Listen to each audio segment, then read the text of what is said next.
Lorsqu'on choisit d'acquérir de nouvelles compétences ou de développer ces compétences, finalement, on cherche à redéfinir la personne que l'on devient. Et finalement, ça rejoint le concept de culture du chemin dont je te parlais précédemment. Mais bon, pour revenir à notre sujet, acquérir de nouvelles compétences, c'est se placer sur une dynamique d'apprentissage. Et à ce moment-là, on se pose la question, quel est le bon mindset? Parce qu'effectivement, beaucoup de gens se disent, je souhaiterais apprendre la photo, mais je manque de motivation. Ou alors, j'ai déjà voulu m'y mettre, mais je manquais de motivation, donc j'ai abandonné. Eh bien, j'ai une bonne nouvelle pour toi. Pour moi, la motivation, c'est ton pire ennemi. Pourquoi? Parce que la motivation, c'est quelque chose d'éphémère. C'est-à-dire que après l'effet de nouveauté, ça va toujours, j'allais dire, on est toujours sur une pente descendante. Hein. La motivation aussi, c'est quelque chose d'abstrait, parce que c'est pas lié à des objectifs concrets et, j'allais dire, quotidiens.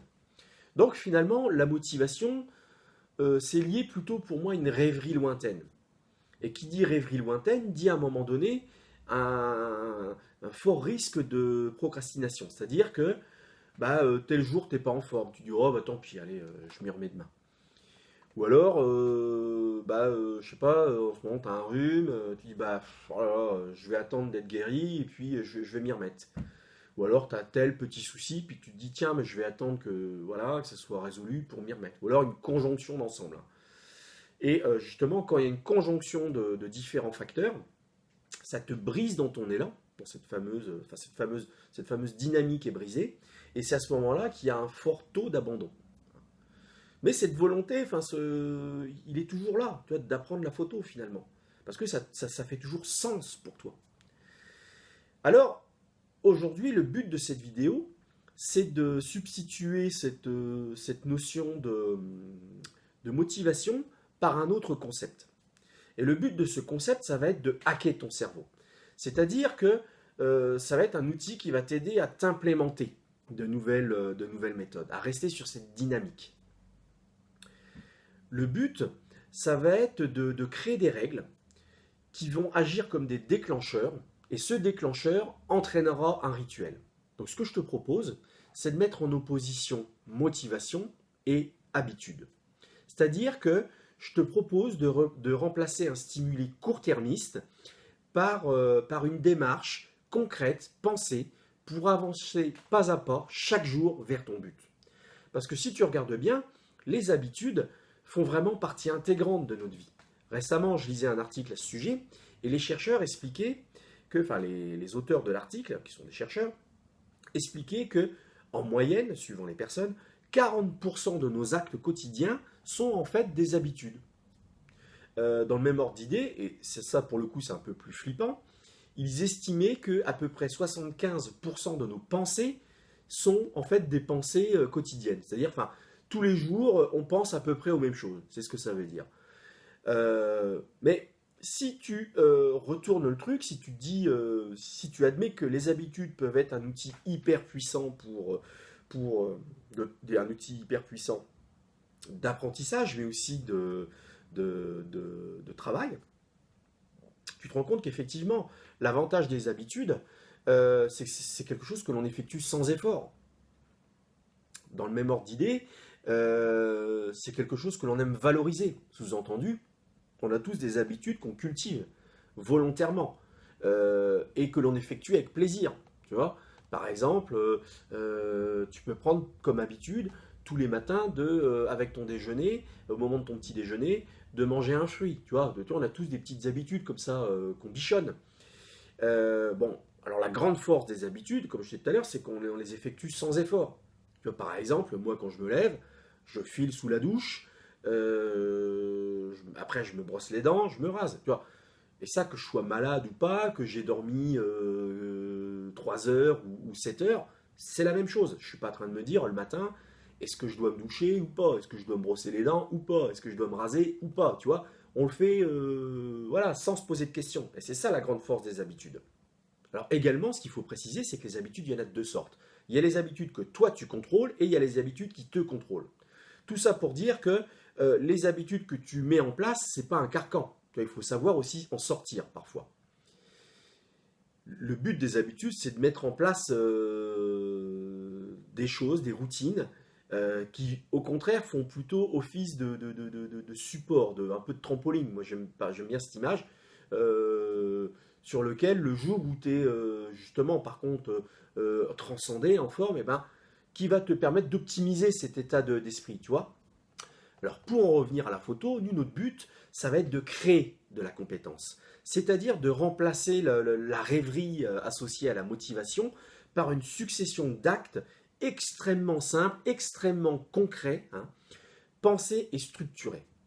Alors, par exemple, concrètement, eh bien, tu vas te créer des habitudes en ce qui concerne trois outils, notamment dont je t'ai déjà présenté. Le setup, le script séance photo, script expérience client et le workflow. Parce que finalement, si dans ces trois domaines, tu crées des habitudes, des routines, c'est-à-dire que tu effectues des actes, des choses, sans te poser de questions, eh bien, c'est là où tu vas avoir une progression, c'est là où tu vas avoir une montée en compétences. Alors bien sûr, là, ça nécessite aussi à un moment donné de se poser avec une feuille de papier et puis de documenter ce que l'on fait, de décider, de conscientiser l'habitude que l'on veut s'implémenter, tu vois. Par exemple, en ce qui concerne le setup, à un moment donné, tu te poses. Par exemple, si tu cherches à développer tes compétences en portrait, tu dis, bah voilà, en portrait, je travaille, tu vas fixer un cadre, hein, donc je travaille avec tel boîtier, avec tel focal fixe, par exemple, avec tel façonneur de lumière, donc ça peut être un flash Cobra ou des flash studio, avec tel réglage type, dans mon boîtier. D'ailleurs, réglage que je te conseille dans ce cas-là, de mémoriser sur les modes user. C'est quelque chose de très pratique, ça. Voilà, tu vois, une habitude, c'est-à-dire que tu as fixé un cadre de travail. Pour le workflow, c'est pareil. Tu dis, voilà, à l'issue de avant ma prise de vue, je vérifie mon boîtier, je prends l'habitude de vérifier qu'il y a une carte, enfin une voire deux cartes mémoire, que j'ai une carte mémoire ou des cartes mémoire en plus dans mon sac, que j'ai une ou deux batteries en plus dans mon sac, que j'ai mon lance-penne, que j'ai mon machin, que j'ai mon bidule. Avant chaque début de séance, je fais une photo, voilà, pour vérifier que tout se passe bien, voilà. Après, je fais ma séance photo, là je suis mon script. Je reviens à la maison. La première chose que je fais, j'enlève les cartes mémoire de mon appareil et je télécharge ça sur mon disque dur. Je mets mes batteries tout de suite à la charge. Tu vois, tu te crées des routines. Et tes routines, tu te les crées, c'est-à-dire que tu conceptualises comme une chaîne d'événements. Tu vois, tout à l'heure, je te parlais de déclencheur associé à un rituel. Le matin, quand je me lève, comme je disais tout à l'heure, je ne me pose pas la question de savoir si je vais me doucher ou pas. Si à l'issue de ma douche, je me brosse les dents ou pas. Si une fois que je me suis brossé les dents, est-ce que je vais me raser ou pas. Tu vois, un événement en entraîne un autre. C'est-à-dire un élément fait office de déclencheur pour un suivant. Tu vois, c'est comme ça qu'il faut raisonner. Et c'est comme ça que tu vas optimiser. Hein. Là, le but de mettre en place des habitudes, ça va être de faire toute une série d'actes de manière inconsciente, sans effort, pour réserver au contraire ton énergie, ta créativité, pour optimiser, pour essayer de transcender pour le coup ce que tu fais. Tu comprends? Alors si tu es en phase d'acquisition de compétences, toujours pour te donner d'autres exemples de mise en place d'habitudes, eh bien, tu peux aussi décider que, par exemple, soit lors de ton trajet aller ou de ton trajet retour ou encore de ta pause déjeuner, eh bien, tu peux dire, par exemple, bah tiens, le matin, en allant au boulot, par exemple, si tu y vas à pied, eh bien, je prends mon appareil avec moi, puis j'essaye de faire quelques vues. Ou alors, et la même chose le soir. Ou alors, si tu as des trajets en transport urbain, eh bien, tu te dis, bah tiens, le matin et ou le soir, eh bien, je bouquine un bouquin ou un magazine sur la photo. Pareil pour la pause déjeuner. Tu vois, l'idée, c'est de déterminer, c'est d'associer un déclencheur avec une habitude. C'est-à-dire, je pars le matin, par exemple, si tu es en voiture, eh bien, je prends l'habitude le matin, d'écouter des podcasts liés à la photo, ou alors, moi je fais beaucoup ça, tu vois, par exemple quand je suis en trajet voiture, j'ai toujours cette idée là d'optimiser moi les trajets voiture. Euh, eh bien, j'écoute des chaînes YouTube, parce que bah, il y a certaines chaînes que je suis, des fois, enfin la plupart même qui n'ont absolument rien à voir avec la photo, euh, eh bien j'écoute simplement les vidéos. Alors moi je suis un fanat d'histoire, quelqu'un qui me parle de la Révolution ou de je sais pas quoi, j'ai pas vraiment besoin de le voir, il me suffit de l'entendre en général, voilà, tu vois, je comprends très bien. Mais encore une fois, toi, il s'agit d'associer un déclencheur avec donc la mise en place d'une action. Et tu remarques que dans notre vie quotidienne, on a tout un tas de rituels comme ça. Toi, je te parlais un petit peu de mon rituel du matin, mais à différents moments de la journée, on a tous notre rituel. Tu vois, par exemple, bon, moi je suis un grand buveur de café. Euh, eh bien, le matin je bois mon café, bien sûr, une fois que je me suis rasé, je sors de la salle de bain, première chose que je fais, je te garantis, c'est que je me fais un café. Pendant que mon café coule, je rassemble les fringues que je vais mettre le matin, etc., etc., tu vois. Le midi, c'est pareil, tu vois, je déjeune, à l'issue, je bois un café, et ainsi de suite. Tu vois, on a tous des rituels, tu vois. Et c'est ça qu'il faut essayer d'institutionnaliser. C'est ça qu'il faut essayer que tu conceptualises. C'est de mettre en place des rituels, et pour la mise en place de ces rituels, tu repères, tu définis des déclencheurs, parce que sinon, ça ne marche pas. Donc, pour parler concrètement maintenant de cette mise en œuvre, de cette mise en application de cette méthode, on estime qu'il y a un délai de 60 jours pour que un acte devienne une habitude. Et pendant ce délai de 60 jours est divisé en plusieurs phases. 3 phases. Première phase, c'est insupportable. C'est insupportable parce que tous les jours, on doit se souvenir que à tel moment, on veut faire telle chose ou on doit faire telle chose. Donc là, voilà, il y a un côté insupportable parce qu'on fait vraiment effort pour se souvenir qu'on doit le faire, pour se souvenir comment le faire, etc., etc. La deuxième phase, là ce coup-ci d'insupportable, on passe à inconfortable. C'est-à-dire que là, on fait déjà moins d'efforts. C'est-à-dire qu'on n'a plus besoin de se souvenir qu'à tel moment, que lié à tel déclencheur, on doit faire telle chose. En troisième phase, il y a le côté, c'est le côté intégration. C'est-à-dire que là, on n'a plus besoin de se souvenir que l'on doit faire telle chose, on n'a plus besoin de se souvenir comment le faire.